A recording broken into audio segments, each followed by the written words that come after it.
शनिवार को धमतरी जिले में एनएसयूआई द्वारा संविधान यात्रा का आयोजन किया गया था। उनका आरोप है कि संसद में केंद्रीय गृह मंत्री अमित शाह द्वारा संविधान निर्माता डॉक्टर भीमराव अंबेडकर पर टिप्पणी की गई थी। भाजपा सरकार द्वारा देश के संवैधानिक मूल्यों पर लगातार किए जा रहे प्रहारों के खिलाफ कांग्रेस की छात्र इकाई भारतीय राष्ट्रीय छात्र संगठन ने विरोध स्वरूप संविधान मार्च निकालकर संविधान की रक्षा का प्रण लिया। धमतरी के मिशन ग्राउंड से राजीव भवन तक चली इस पद यात्रा में एनएसयूआई के कार्यकर्ता, विधायक शामिल हुए। संविधान मार्च के दौरान एनएसयूआई कार्यकर्ता अपने हाथों में बाबा साहब का चलचित्र हाथों में लेकर चल रहे थे और संविधान बचाओ के नारे लगा रहे थे।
देखिए, उद्देश्य क्लियर है कि संविधान बचाओ यात्रा पूरे देश में एनएसयूआई निकाल रही है, कांग्रेस पार्टी निकाल रही है। संविधान बचाओ यात्रा की गहराई को आप समझेंगे। संविधान बचाओ इस वर्ड का जो है, इस शब्द का उपयोग पिछले लगातार 1 साल से हो रहा है। 1 साल से हमारे देश के नेता प्रतिपक्ष, हमारे माननीय सांसद, हमारे नेता राहुल गांधी जी सड़क से लेकर संसद तक संविधान बचाओ की लड़ाई लड़ रहे हैं। संविधान बचाओ का मतलब ये है कि जो न्याय हर वर्ग के लिए संविधान ने दिया, हर वर्ग ने अधिकार, जो हर वर्ग को जो अधिकार संविधान ने दिया, उस अधिकार को बचाने की लड़ाई है।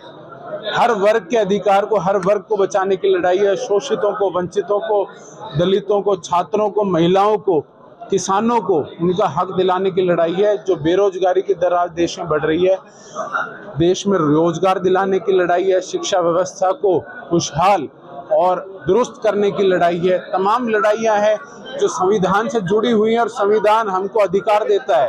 उन अधिकारों से आज बीजेपी शासित जो है राज्य और बीजेपी शासित केंद्र, उन अधिकारों से आज देश की जनता को, 140 करोड़ जनता को वंचित करे हुए है। तो उन अधिकारों को दोबारा से जनता को दिलाने की लड़ाई है। आप देखेंगे संसद में कुछ दिन पहले माननीय केंद्रीय गृह मंत्री अमित शाह जी का अपमानजनक एक बयान आता है अम्बेडकर जी को लेकर, जिसके विरोध में राहुल गांधी जी संसद से लेकर सड़क तक की लड़ाई लड़ रहे हैं। उसी सिलसिले में आज हमारे राष्ट्रीय अध्यक्ष वरुण चौधरी जी के निर्देशानुसार मिशन ग्राउंड से राजीव भवन तक संविधान बचाने के उद्देश्य को लेकर के